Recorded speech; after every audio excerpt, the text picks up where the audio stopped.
Boys are like sports. They're meant to be played. Oh, this one, she's a keeper. And guess what? Girls are like rocks. The flat ones get skipped. Girls are like boilers. Hot, helpful in the house, but they never shut the fuck up! The shit's chess, it ain't checkers. Hey. Hey, how's it going? Good, how are you? Looking good. Oh. Wait, what's happening? Huh? Just fixing my pants. Naughty, naughty. My Tinder date showed up.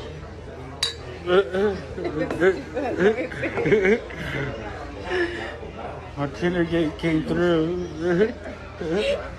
I got catfish. Gotcha. Gotcha.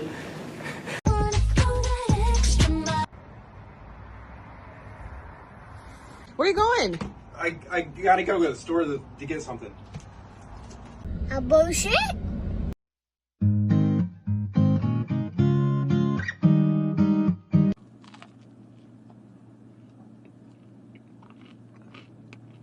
Same. Fucking same. My girl and I made a list of people we let each other sleep with. She chose The Rock, Paul George, and Cristiano Ronaldo.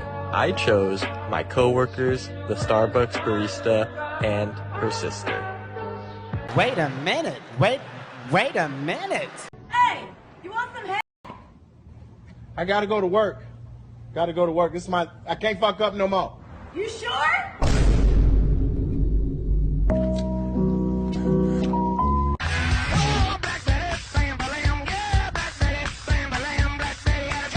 But you know what they say about the best laid plans, right? I had a realization. I was in Miami with my girl, and you know, a couple guys from the beach, like working on the chairs and stuff like that, came out to me like, "Yo, I love your videos, bro. Keep it up. Fist pound, move on." And then the same amount of times, my girl was getting the same attention. "Wow, you're so beautiful. I love what you do with your hair. Thank you." I was like, why do we have the same self-esteem? It took my whole life sitting in the basement of a train station with an ungrateful cameraman. You know what she did? Took a shower, put on some lotion. I needed to work my whole fucking life for what you get by showering. That's the basis of how the world sees us. If you can't admit that, then you're living in a lie.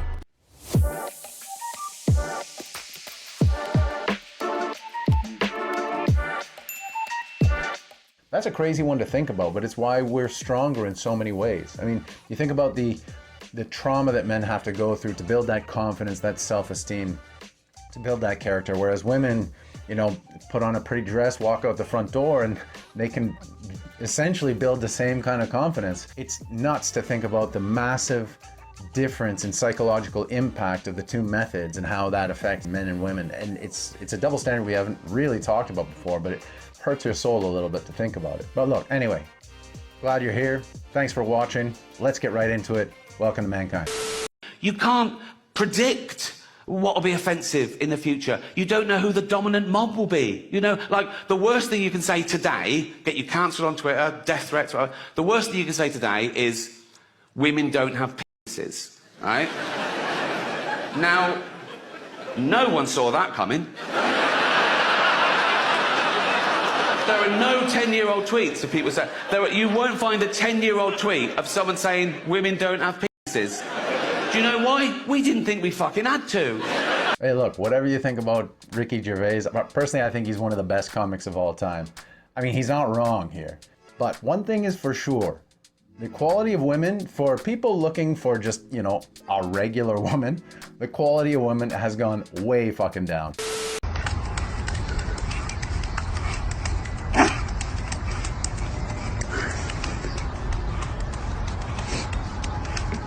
Oh dear, we are in trouble.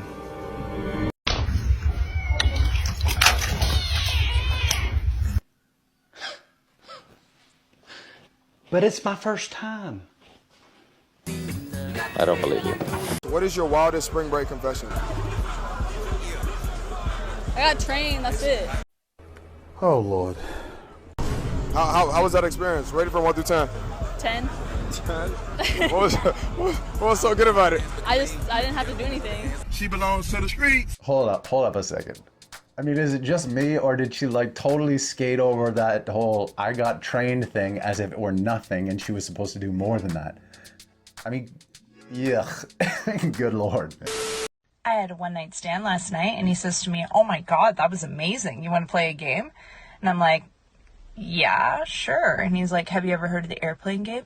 And I'm like, "Sounds kinky, but no. How do you play that?" And he's like, "You take the fuck off." Man, you are one pathetic loser. Hey, friend who's in the friend zone, want to take a nap? Oh, sure, but I gotta warn you, Karen. I talk in my sleep. I wanna fuck you, Karen. What are you saying? Do you know what I learned? Well, not even learned, just realized. Women who refuse to cut off male friends. 100%. Oh my word. That's the worst. That's the biggest red flag. Because you know how every guy has had to go through the motions. Like, when you're young, well, not even young, just inexperienced, you don't know why it's so problematic. But when you see, or when you hear, it was just a friend, he always ends up her. Like, every time. And for me, it's more out of a respect thing, bro. It's like, you don't need your male friends down here. You understand? I'm your friend, I'm your lover, I'm everything. Man, this clip is so fucking real, I swear to God. The way he says, you know, every man has to go through the motions, right? You know, when you're young, you don't understand, you need the experience. I mean, how many of you out there made that same fucking mistake? But it's so true. It's so true. They always call it controlling, but it is so fucking true. That is one of those boundaries that you have to set. And if she gives you an ultimatum, either the friend or you, I mean, dead it, because that is going to save you so much pain in the long run. And if it comes to that point where you do need to break up, here are some golden breakup lines that are sure to work. Dr. Seuss breakup lines. You're not one in a million, you're one of a few. I know math is hard. Get out, bitch, we're through. Nice. I also have one bitch, two bitch, fuck bitch, you bitch. And maybe Christmas, he thought, doesn't come from a store. I'm through buying you stuff, you dumb fucking whore. Jeremy? I'll no longer touch that nasty hole, not with a 2 or a 4 or a 10-foot pole. Okay, I gotta admit, that was humorous. Are you still on your period? She replied, yes. I replied, useless.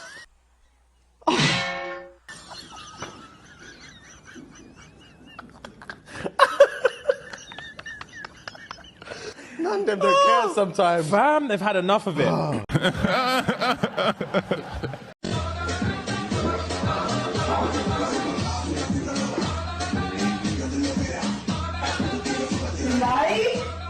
You're like a church window. Oh my God, bro. He ain't lying. Hey, hope you're enjoying the video so far. Just your quick daily reminder to like, comment, subscribe, ring the bell. It all helps. It's super fucking easy. Let's get back to this video. How often is your house burning down? How often is a police officer knocking on your door? Not very often, right? So to me, I think it's really weird to take like these exceptional circumstances and say, oh, that's proof that men are an average or more likely. Hold on, stop. The reason why we have to use exceptional circumstances is to show you that men are exceptionally better than women at said circumstances. Have you guys lived with That's a why man? we have to do it that way, because for you to understand that men are more rationally, logically, and deductively solved than women is because I had to give you these examples so you guys understand when it comes to life or death, what are you picking? I need to be able to get a clear-cut answer. So, men, here's the thing. I'm not saying women aren't capable. The problem is that you guys are listening, but you're not understanding. I'm not saying women aren't capable. I'm saying if I had the two options, the superior option is almost always the man when it comes to deductive problem solving, rationality, logic, and emotional control. Yeah, they only like those exceptions when it benefits them, right? This is perfect selective thinking. Anytime you talk to them about, let's say, you know, dating fat women, they're quick to bring out that exception. Oh, there are men who like dating bigger women. Sure, yeah, but it's the exception, it's not the rule. But right here, they are quick to cut him down for using an exception just to illustrate a point. I mean, women just fucking love to say whatever it takes to try and win an argument. They don't give a shit if it's right or wrong. They don't care about facts. Whatever it takes. Strong, independent woman? I'm a strong, independent woman. No? Okay, let's try another. Doesn't need a man. I don't need no man. Oh, okay, I get it. See, if you have to announce someone, everyone is probably not true because it would speak for itself. It's facts! It's facts! These are not facts. These are not facts. Let's boycott Walmart, because look at this. Girls trip, they're promoting women driving. Not okay. It's science. If a bird shits on your car, climb up the tree and take a dump in its nest. Be a man. It's an evil world we live in.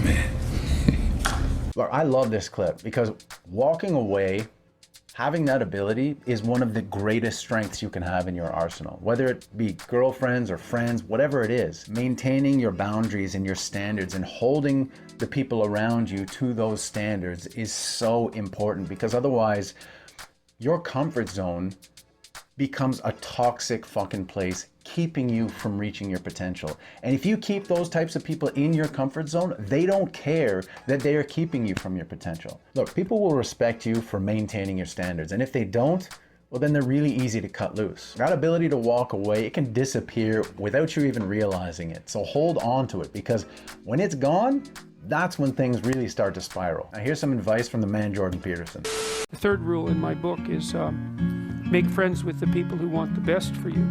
You know, and that's part of that reciprocal issue, is you want to look in your life and you want to find that part of you that's moving upward. And then you want to find people who want that part of you that's striving upward to win. And often people are jealous about that, or they're angry because it didn't work out for them, or they're cynical about their life, or they're bitter because they've been hurt, or they've learned that they can get what they want by taking it, even though that only works in the short term.